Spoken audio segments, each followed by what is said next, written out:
Welcome to the Surrogacy Warrior podcast with your host, Kimberly Surratt. Join us as we dive deep into the heart of surrogacy, offering insights, sharing stories, and providing advice. Our mission is to illuminate every corner of surrogacy, from the emotional roller coasters and legal battles to the triumphant moments of birth and beyond. Surrogacy Warrior is more than just a podcast. It's a community for anyone touched by or interested in the transformative power of surrogacy. You can find this show on all the major platforms, including YouTube, LinkedIn, Facebook, Apple Podcasts, Spotify, and on our website, lawyersforfamilies.com. Now here's the host of Surrogacy Warrior, Kimberly Surratt. Welcome, everybody, to Surrogacy Warrior. I'm Kim Surratt, as it was just stated. And today, we're going on our path and looking for, and I didn't have to look hard for this one, but additional warriors within the surrogacy and assisted reproduction world.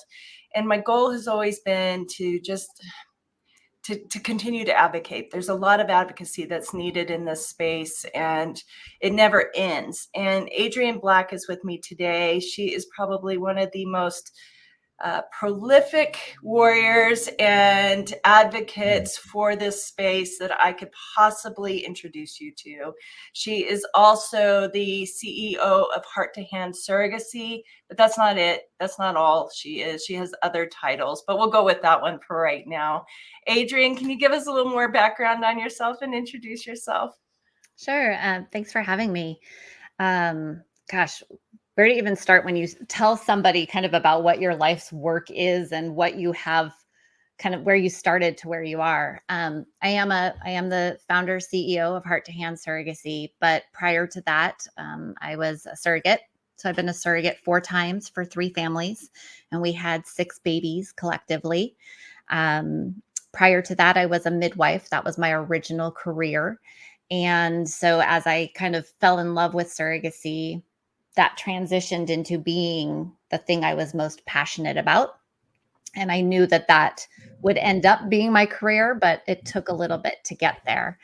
And I would love to be able to give a little bit more background around how you even go from, being a midwife and a surrogate to actually running an agency. But in addition to that, I'm a rabid community builder and really love the warrior part. Exactly. Rabid's a good word too. So I run the largest online surrogacy professionals group, which has about 1,500 members currently, which is multi-focused. So we have attorneys, clinics, agencies, insurance, all the different facets of what we do in our professional ART community. And then I am also the vice president of the officer team for the Society for Ethics in Egg Donation and Surrogacy. And I would say not just multifaceted with the surrogacy professionals page, but also international. Correct. Which is a lot of the work that we do, but just to be really clear, the expanse of that. Adrienne, I sound like I'm just going to be kissing your butt this whole episode because I really do adore you that much, but I really do. And I almost get teary eyed because I do this on a lot of the episodes, but this concept of community, you're one of the best, and you use the word rabid, but it really is true. But I don't think it's just that you do it, but that you believe in it and that it's important. And why is it important for what we do? That's a really big question. So I'm going to kind of start macro and then I'll go a little bit mini. The bottom line is that we are creating generations of humans. And to be able to do that in a way that is meaningful and sets those children up for success in the world to come, we really do have to do this in a way that is ethical, that keeps in mind that this is a family's creation story, and that this beginning is something that is going to ripple out for many, many, many generations to come. And the only way that we can continue to do that in a truly ethical and continuing to grow in a positive manner is by community, right? Two heads is always better than one. And so to be able to really evaluate, are we doing this the best way we can? We have to have a community of people who are experts in their lane, in whatever their specific chosen profession is. But we also have to have people who are going to really do the reality checks of, are we doing the best job we can? And how do we do that?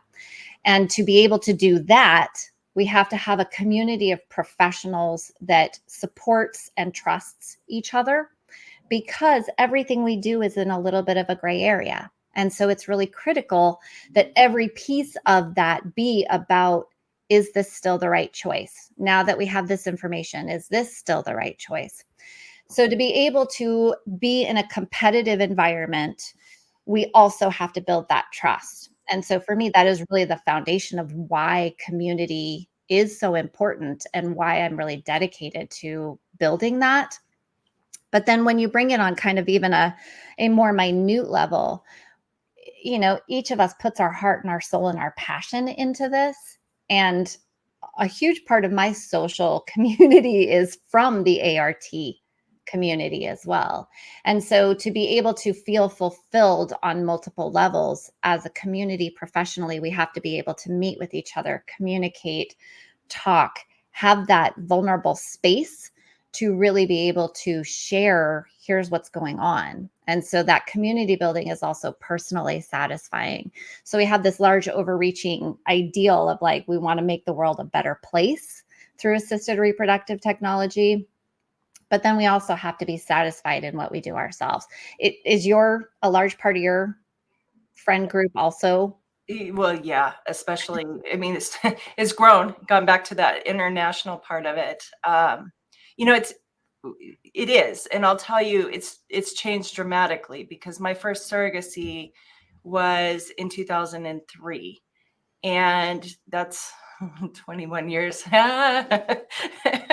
21 years ago, I had my first surrogacy, and there was no community. And I mean, nothing that I think of today, what we have right now that is so important to us, that we really lean on for advice, for brainstorming, for think tanking what we do, didn't exist. Even with the Academy of Adoption and Assisted Reproduction Attorneys, we didn't have that. We had the Academy of Adoption Attorneys, and it morphed and it changed through my career to add in art, to have, I don't, of course, Facebook wasn't as big 21 years ago, but, just having those pages, having blogs, having anywhere for anybody to go to read about it or have information wasn't there. And it was lonely back then, and it's not lonely today. It was lonely back then. Yeah. When I started in the surrogacy community, it was really probably about 2001, 2002 on a personal level. And in those days, we all hung out on Surrogate Mothers Online, which was like an online bulletin board style website. And that's where I really started to understand the community that exists among surrogates and intended parents, and how tight knit that was. But even when I started researching surrogacy, before I found that website, there was no one to talk to. There was no one to ask questions of. You would hear like little glimmerings of a story. But when I actually started my surrogacy, I started by looking for an attorney that was doing it, because I didn't have any other resources. And then I went to a mental health care provider, because I wanted to make sure that the thing that I was doing, that I had thought through that it was good for my family. But it wasn't like I could find another surrogate to ask a question of, or an intended parent to ask a question of. And trying to find an agency that managed it was, like that also wasn't well known. So in the beginning, I remember how really lonely it was until I found that SMO board, Surrogate Mothers Online. And then it was instant community. in like, that concept of a total institution where you come into a community and it's a different language and it's a different way of relating to each other. And everybody's focused on this one very specific idea. And that website, I think, was really pivotal for kind of lifting up this community and building it as a group of people and not just individuals doing their different pieces of it. Were you on that website at all? Oh yeah, we used it a lot as lawyers. There, because you need to know what's going on and what the communications were.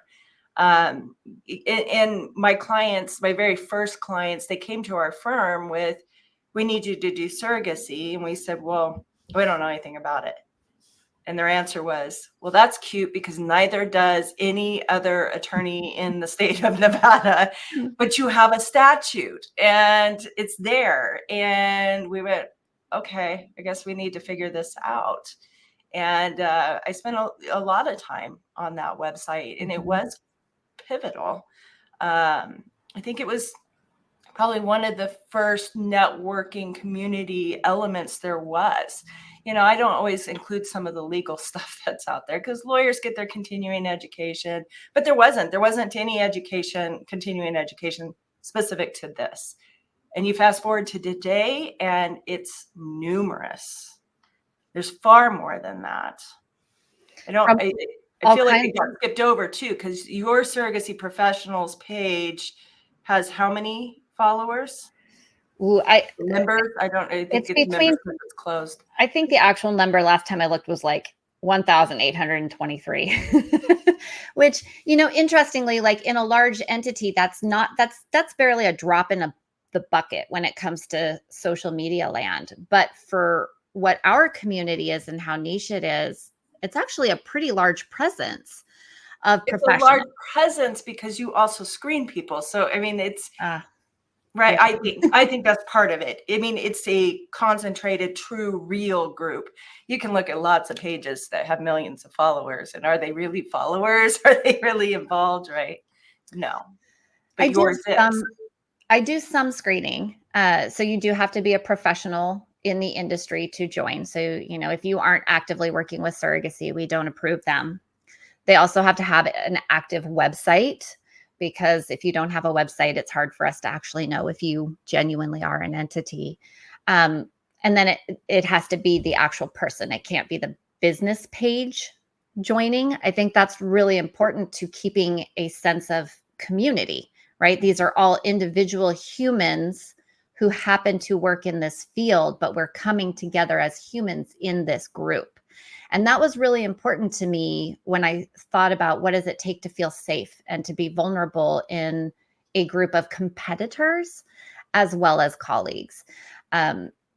So I do a little bit of vetting, but I'm not like running background checks. I'm not, like it's pretty minimal. But they're in the industry. I know they're in the industry. I do require also that everybody introduce themselves. And I think that's also an important aspect of creating community.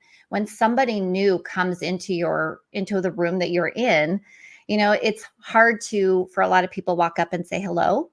And so that introduction space gives the new member an opportunity to say, here's who I am, here's who I work with or for. But it also allows us to welcome them into the community. And so when they are required to post that introduction, people will come in and say hello and welcome, and we're glad you're here. And I think that helps. It also gives me another layer of, if a bunch of people will say, "Ooh, do you know who this person is? Do you know what they have maybe done?" There have been a number of attorneys that have been disbarred for being bad actors.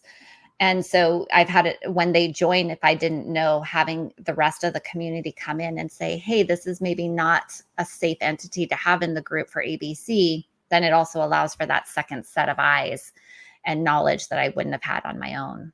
Right. So you mentioned in your introduction seeds, but I mean, we glanced over it. So, and we haven't done this on the podcast yet, where we've really explored what seeds is and what its role is in our community. So you're first on that. So that's good. Okay. So SEEDS is the Society for Ethics in Egg Donation and Surrogacy. And this is an ethics organization that particularly focuses on how to be ethical in our community related to surrogacy and egg donation. It is an interdisciplinary group, meaning that attorneys and clinics and insurance professionals, like all of the associated professionals, can participate. But the original intention and the current focus is still on surrogacy and egg donation agencies. And currently, the primary focus is on creating a set of standards that these agencies are held to, because currently there aren't any.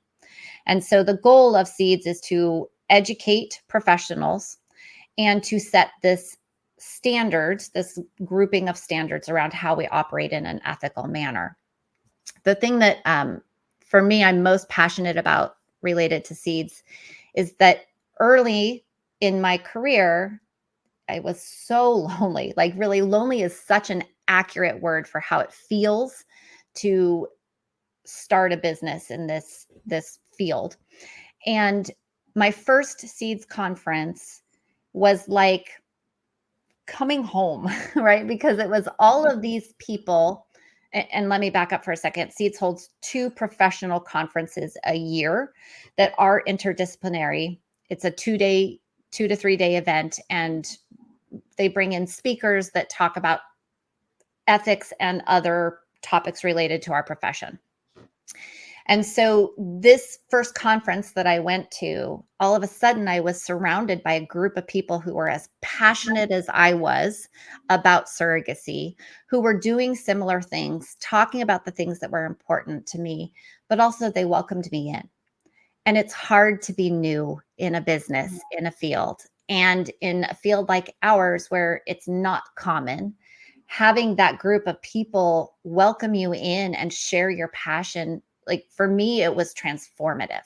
And it's part of why I have such a dedication to this group, because they did change my entire career trajectory. I don't think I'd be where I'm at if I hadn't found the community through SEEDS that exists.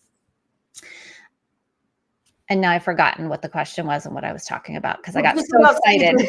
What it was. So for the public, though, what's the benefit to the public?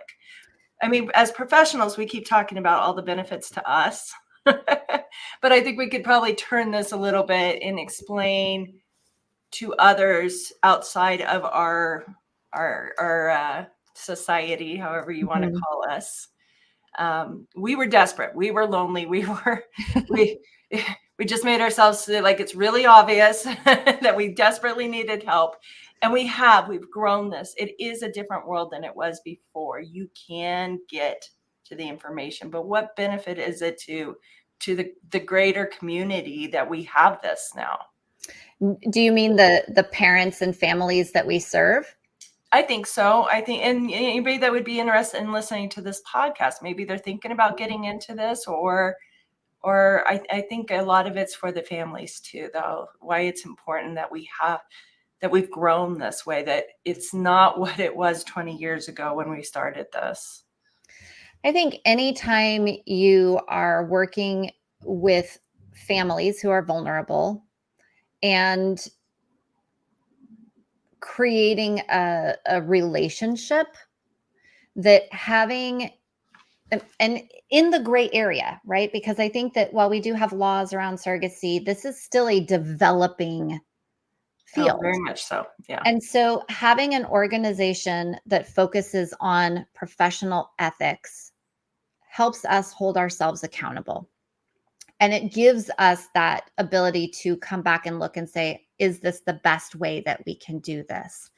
The other thing that SEEDS has done, though, is that by creating this set of standards, it really gives families an opportunity to identify who's following these standards, who's staying on top of professional education and receiving the most current news.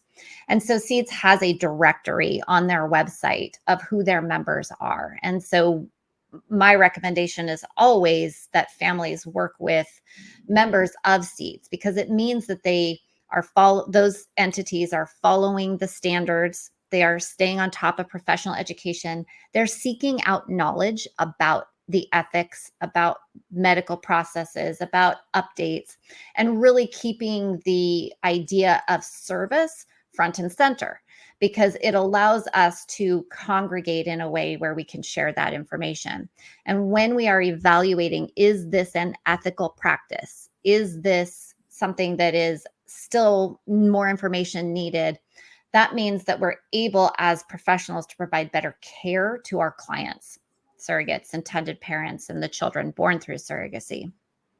So I think looking for the people we serve, looking to see, are you a SEEDS member, means that, I mean, it's not magic, right? It's not like SEEDS spits out, a pile of agencies that are exceptional. We still have to be responsible for that. But it is one more clue to the consumer that that particular entity is doing things in a way that is the best it can be done.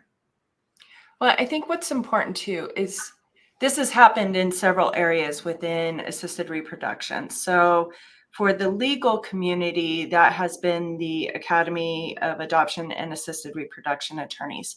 If you are a fellow with them, you are screened, vetted, and held to a higher ethical standard than what our regular, I don't know, regular's the right word, but our statutory legal duties as professionals, because we have our own ethics rules as lawyers that our license can be yanked if we don't comply with it.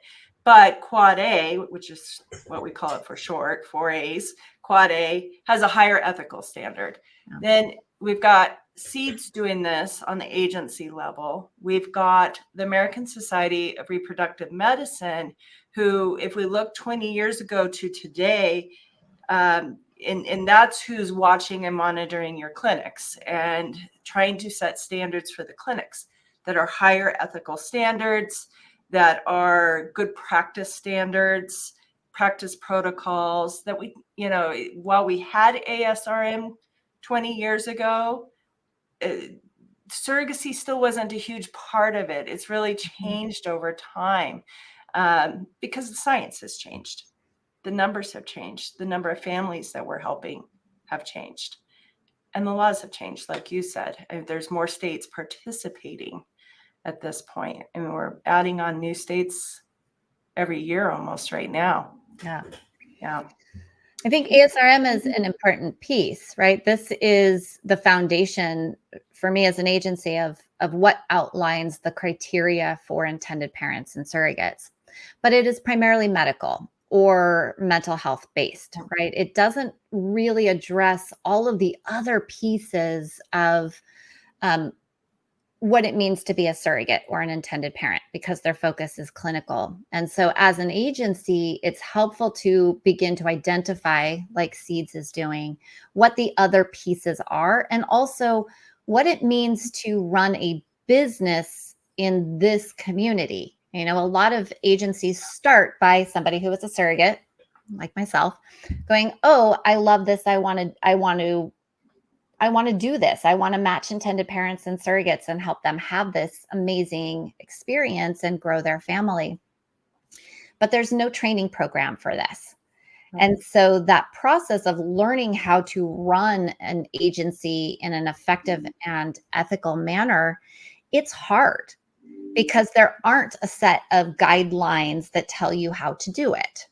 Right? When you have a large clinic or even a small clinic, you have years of experience and ethics boards and other pieces to really help you put the puzzle together of how do we do this in an ethical way. That's not the case with agencies. And so SEEDS is coming in and saying, here's this framework of what you need to do to run an ethical agency. And so a lot of the standards, well, certainly they are ethics based, they are just also, here's the basics of what you have to do. You have to keep records. Based. Right. Yeah. It's real world based. And that I think is also really helpful because since it is still such a new part of the assisted reproductive community, we don't have hard and fast rules about how you do it or don't. So having that guideline of, yes, you have to have, basic insurance coverage for your business, and you have to keep records, and you have to have services agreements that outline these things. That does translate into ethics as well, because it's about how we run a program that can also be successful, which, given that the average amount of time we work with a client is 22 to 24 months, it does become very important that you run a successful business, not just that you do this thing you love doing of matching people. There's a business side of it as well.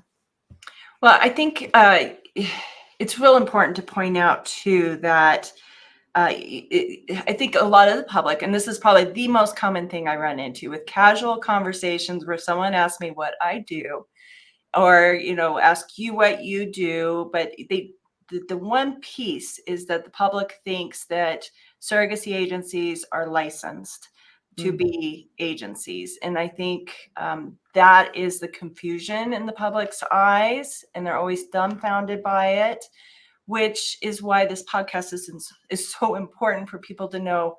That's why Seeds is important. That's why that directory is important. It's also not just the directory, but knowing, what is Seeds putting out there? What are they saying is ethical, so that you have a way to have a checklist to screen. I want to be clear so that my New York colleagues don't have a heart attack. Yes, there is licensing in New York. They are the one state that have accomplished it. So I don't get all these messages, Kim, there is one. I know. New York is cutting edge on this. We'll see how it goes. We're not sure yet. I think it's not, I don't know that it has the experience behind it that we need to know yet to see how it's going. So yeah, it was not enough time. Carefully there. I know if you hadn't called it out, I would have, because yes, there will be messages. But the future's coming, and I think Seeds will be a critical part of that, or an important role in what that looks like, or they should be, and they need a front seat to it for sure. I think it will happen. The original intent behind Seeds was really to be a professional education entity where they were providing ongoing education. And over the years, the need for standards has become very clear, both because we are being looked at on an international level. So, a large part of surrogacy is international families coming to the US to create their family here. And so since many, many countries are still against surrogacy, we do have a critical eye looking at us and saying, well, what are you doing? Is that safe? Is that ethical? Is that, avoiding exploitation as much as possible? And so without some way to actually grade that, it's really hard to say. And so I think on one hand, what Seeds is doing at creating a set of standards is fantastic, because it allows us to be able to say, here's how we are keeping our community safe. But it also allows us really to be thinking about, for ourselves as a community, as a US based entity, what do we need to change? What do we need to look at? How do we avoid the pitfalls that we've seen happen in other countries, which created so much harm and then ultimately, outlawed. Right. So, this first set of standards, because we only voted them in last year, is that first evolution of creating something to be accountable to.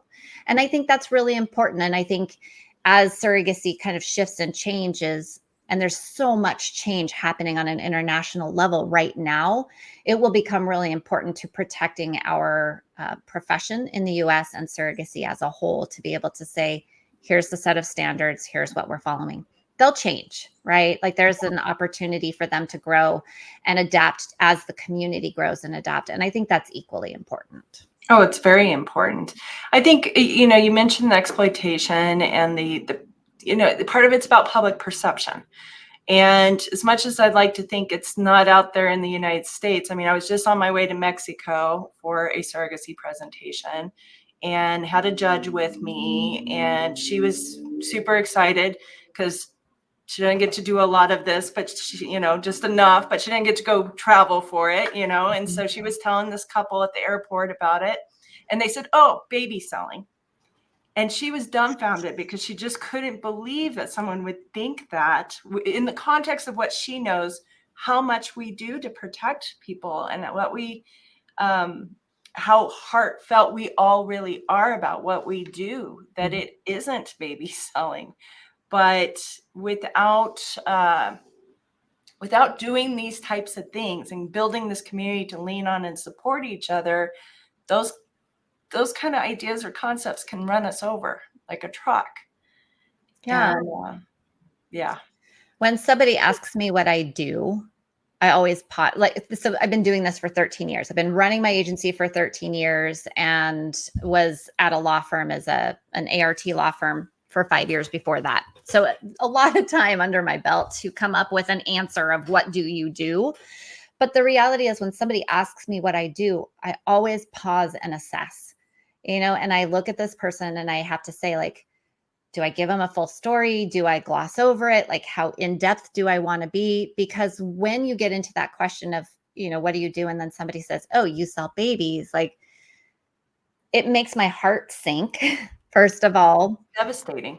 But also, do I have, can I convince them of what this is in the 5 minutes I might have with that person to say, oh, okay, why do you think it's baby selling? So that I can come up with a rebuttal in the kindest possible way of like, there might be another way to think about that.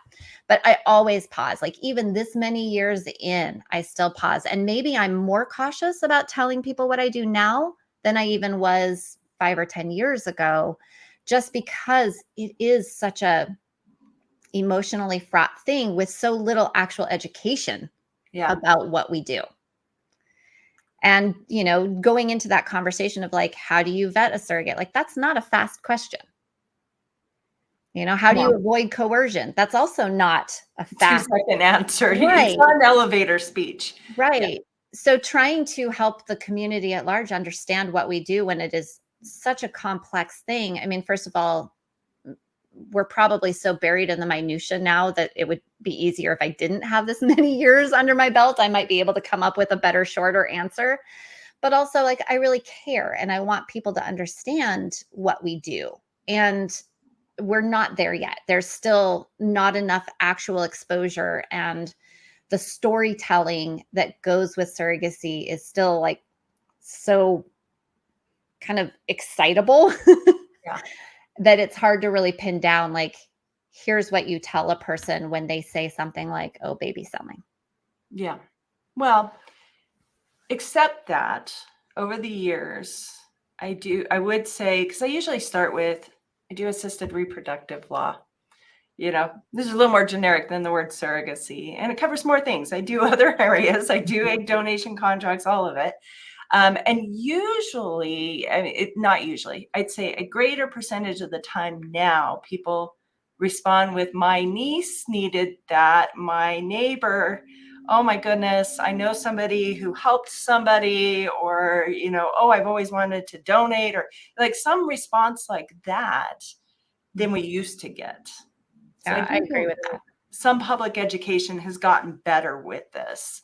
It just needs a lot more, which is, part of advocacy, which is a huge part of this podcast, is getting that message out there and showing how normalized it is and how wonderful it is. And good-hearted people like you. And that's what really makes up our industry. We hit the news every once in a while and it's very glamorous, and boy, they like it when we do, but it's only a small percentage of us. Well, and most of the time, it's just a very sweet story. The majority of my cases are really sweet and not dramatic, other than, family building. Like actually having a baby is quite dramatic. But the story of how it happened through third-party reproduction, most of the time it's just sweet. And those aren't the stories that everybody wants to hear. Yeah. But the reality is the relationships that happen between donors and the parents, or a surrogate and the parents, it really is about a relationship. It's not just this transactional, we're having a baby. Like, these people choose to enter into one of the most vulnerable situations they could all be in, and to trust one another and to really give their hearts to one another. And I think that's the piece that most people miss, because it's hard to really explain that piece of it. And it's much easier to talk about the transactional parts of it than it is to say, oh, those families that I carried for, we're just friends, right? Like our relationships now, we're just friends. And I know their children know me, their children know their stories of how they came to the world and what part I played in that.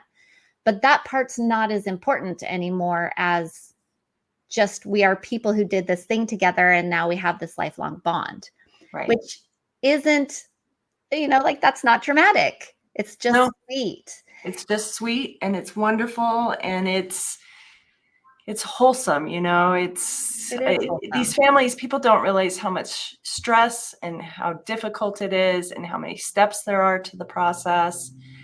And I mean, I even joke with my clients sometimes. I mean, I'll get done going over a really massive contract with them and say, so you do know this means lots of diapers and poop and throw up, right? They're like, oh my gosh, that's right, Kim. Like, yeah, there's still, let's get you back to reality a little bit, because it's so stressful, because you're so worried something's going to go wrong all and on all turns. But that's the reason for this community, is to, what I tell people, look, it's our jobs as professionals from all the different industries to wrap our arms around you and surround you with support and give you the support you need.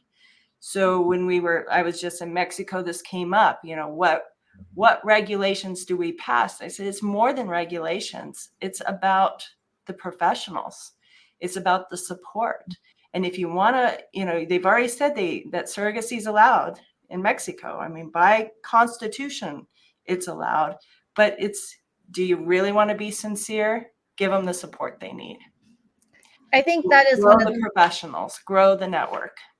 And it really is the professionals, at least in the beginning, who drive a lot of it. We have these communities of surrogates and intended parents, and they can do a ton of research. But even, 14 years into running an agency, I'm still learning all the time. And so there isn't a way for surrogates and intended parents and donors to really gain the expertise and knowledge that they need to, on their own, to be able to understand what all goes into this. So it really is incredibly critical that the professionals take that on, and that they receive the education, and that they build the community to ask questions of, because since so much of this is about relationship, there will always be things that come up that are unexpected, right? This isn't a widget that we're creating where we can say, it has these defined edges and here's how it goes wrong. Like, there are a million ways that things can go right or wrong when it's humans doing things together. And I think that's the piece of, like, when it comes to ethics, when it comes to community, that ability to lean on each other professionally and say, what are you doing in this situation? What are you doing here? Or am I completely crazy about this thing or that thing?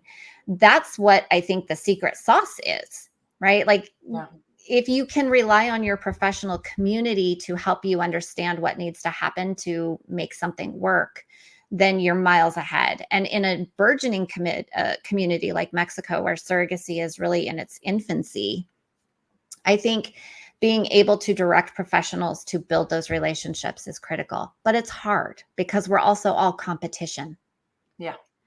I think that our community, because so much of it is female leadership, also has a little bit of a head start on this, because women are so much more kind of trained to collaborate and work with one another.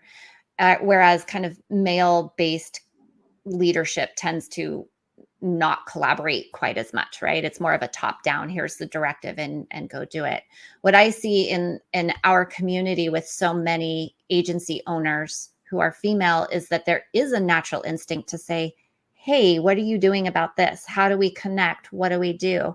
And I think it puts us in a little bit of a head start, because we aren't We aren't fighting for the information or having to learn everything ourselves. We have that opportunity to really share knowledge and to lift each other up in a much quicker way than if we're all fighting to gain that little piece of information ourselves. And it's nice to see that.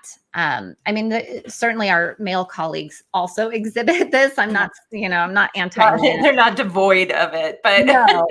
But having leadership set that expectation does mean that we have that ability, I think, to work together very closely and to build that. But also, I think the cross collaboration of what agencies do with clinics, with attorneys, with insurance specialists means that we can't get so narrowly focused on what we do that we forget all these other parties. Because my job is to be, I often think of your agency as kind of like a contractor, where what we do is we make sure all the things are in place, happening when they're supposed to, facilitating the process. It does often take longer than you expect, just like building a home takes longer than you expect, right? All these different pieces. So I think as an agency, seeing how many different people are involved gives us that perspective as well of, I can't do it all by myself. you don't know. It's just not an option. I don't have your expertise. I don't have the clinic's expertise. Regardless what my original background was, I'm not an attorney. I'm not a medical provider. And so we have to have that collaboration as well, because if you work in a void, then the bottom line is you're not going to build the referral network and the professional network that you need to be successful.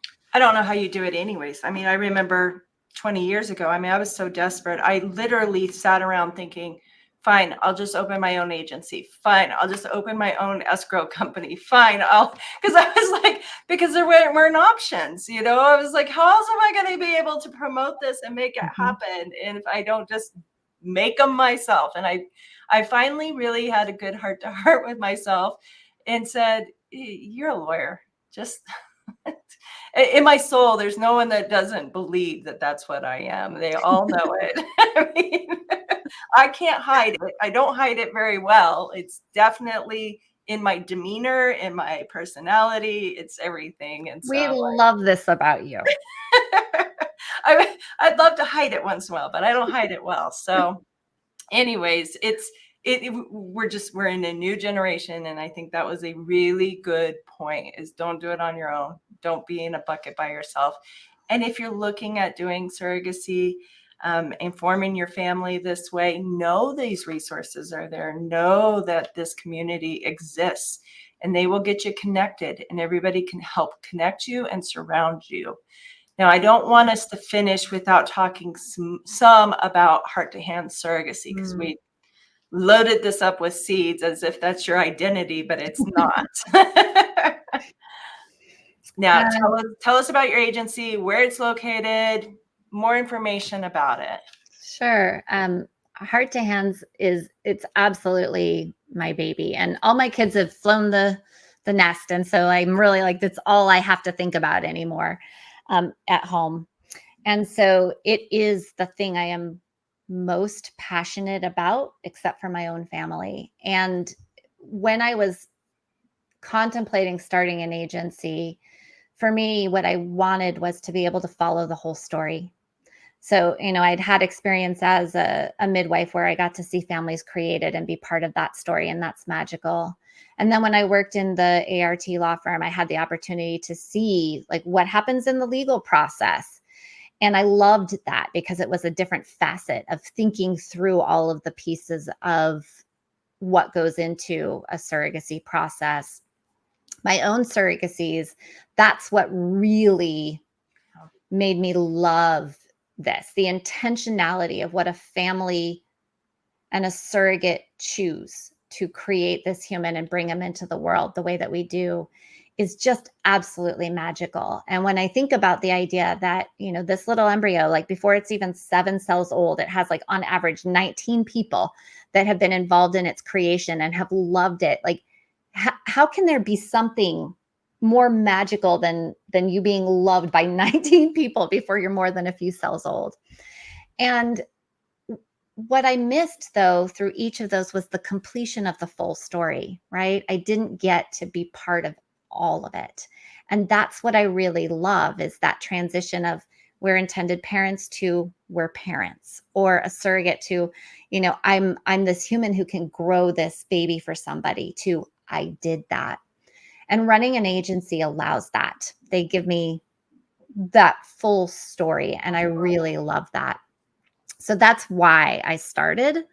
Um, and it's never been a point of disappointment for me. It's been hard and there's ups and downs, but every step I love what I do.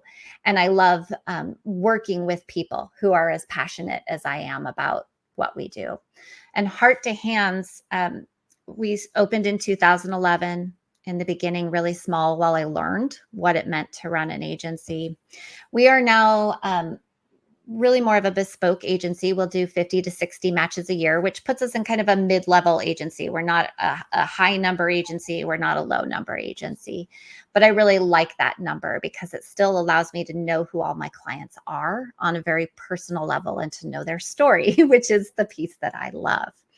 About half of our intended parents are in the US and about half are international and primarily European. And I like that factor. I like seeing all of the different cultures interact with each other and growing that global perspective of family as well. I am personally based in Oregon, and that's where I started my agency, but my employees are all throughout the US. We are a completely remote team, which I also love because, sometimes I wake up and I'm still in my pajamas when I'm working, and that's pretty special. But our focus really is about helping intended parents and surrogates have that intentional, beautiful, heartful experience of surrogacy, because I do believe it is completely life-changing. And I think that the more people who have an opportunity to have that experience, the better our world will be in the future. And how do they get a hold of you if they want to reach out to Heart to Hands? We're on the web, of course, www.hearttohandssurrogacy.com. I'm also on Facebook. You can find us on LinkedIn. You can find us we're on all the socials under Heart to Hand Surrogacy. And we'll connect you to all of those. So, I'll say one kind of follow-up thing, which is, you're right, I don't get the whole story. I push for it because I think it makes me a better lawyer than to leave out why they are doing surrogacy. And I think a lot of lawyers do leave that out. But I also push for those pictures at the end because I'm not going to be left out at that stage. Mm-hmm. So it's very important for the professionals in your journey, if you are listening, to see that, because it keeps us energized and keeps us going when we see those baby pictures. And inevitably, when it's a hard day, that's when a new picture will show up in your inbox and you'll be reminded of like, oh, that's right. This is why I'm here. It will keep us going. All right, everyone. Adrienne, thank you so much. I appreciate you more than you know. Thank you. And I highly recommend everybody that you reach out to Heart to Hand Surrogacy. It's an amazing agency. And take a look at Seeds. Start looking into what that means, what those standards mean. And if you're new to this industry, it's important. You need to be involved in all facets. Don't think you're a lawyer and only doing the legal part of it, or you're only a doctor and you're just going to stick to ASRM. I don't think that's healthy for us. And I think Seeds has done probably the best job because they have a little more of a neutral location between the industries, I feel like, because they can't give us continuing legal education, but we can sure get a lot more from it. And same thing with the doctors. They need their medical education. We understand, but there's more to it than that. All right, everyone. Thank you for joining us for this episode of Surrogacy Warrior. I hope you found this discussion enlightening.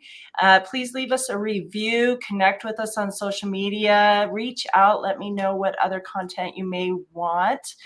You can get a hold of me at lawyersforfamilies.com. And there's lots more resources, lots of information on my website and on our social media. But for right now, remember, you're not alone in this journey. Together, we are warriors. Until next time, stay strong and keep fighting for your dreams. You've been tuning into the Surrogacy Warrior podcast with your host, Kimberly Surratt. You can find this show on all the major platforms, including YouTube, LinkedIn, Facebook, Apple Podcasts, Spotify, and on our website, lawyersforfamilies.com. Thank you for your positive reviews, comments, questions, and for sharing this show with others.